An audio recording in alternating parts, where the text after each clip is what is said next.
আজি 12 নৱেম্বৰ সদৌ বিটিচি ব্ৰাহ্মণ যুৱ পৰিষদৰ প্ৰতিষ্ঠা দিৱস ইতিমধ্যে 6 বছৰ সময় অতিক্ৰম কৰিলে আৰু 6ষ্ঠ বাৰ্ষিক প্ৰতিষ্ঠা দিৱসত আমি এই মুহূৰ্তত সমগ্ৰ বিটিচিত বসবাস কৰা সকলো ব্ৰাহ্মণ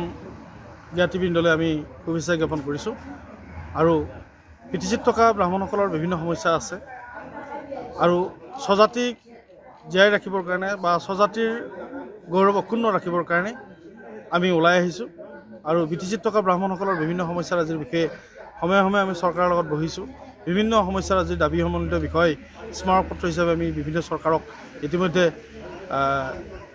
প্ৰমোদ বড়ো চৰকাৰকো আমি এনেধৰণৰ দাবীসমূহ উত্থাপন কৰিছিলোঁ পৰৱৰ্তী আমি নতুনকৈ চৰকাৰ গঠন কৰা হাগ্ৰামা মহিলাৰ লগতো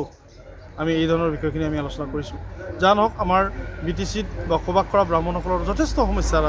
আছে মাতৃবাৰীৰ সমস্যা আছে বা আমাৰ চাকৰি বাকৰিৰ সমস্যা আছে ঠিকাঠুকলিৰ সমস্যা আছে বা শৈক্ষিক দিশৰ ক্ষেত্ৰত সমস্যা আছে বা সামাজিক বাতাবৰণৰ ক্ষেত্ৰত আমি একে সমন্বয়ক হিচাপে কাম কৰি আহিছোঁ বা ইয়াত থকা ব্ৰাহ্মণসকলৰ বিভিন্ন জাতি জনগোষ্ঠীৰ মাজত সহধৰ্মিতাৰে জীয়াই থকাৰ যি প্ৰৱণতা সেই প্ৰৱণতাক আমি সেই আদৰ্শ সেই আৰ্হি আমি আগুৱাই লৈ যাব বিচাৰিছোঁ আৰু সমগ্ৰ জাতি জনগোষ্ঠীৰ মাজত একতা আৰু একতাৰ এনাজৰীৰে বিটিচিত শান্তি শৃংখলা বজাই ৰখাৰ কাৰণে আমি পোষকতা কৰোঁ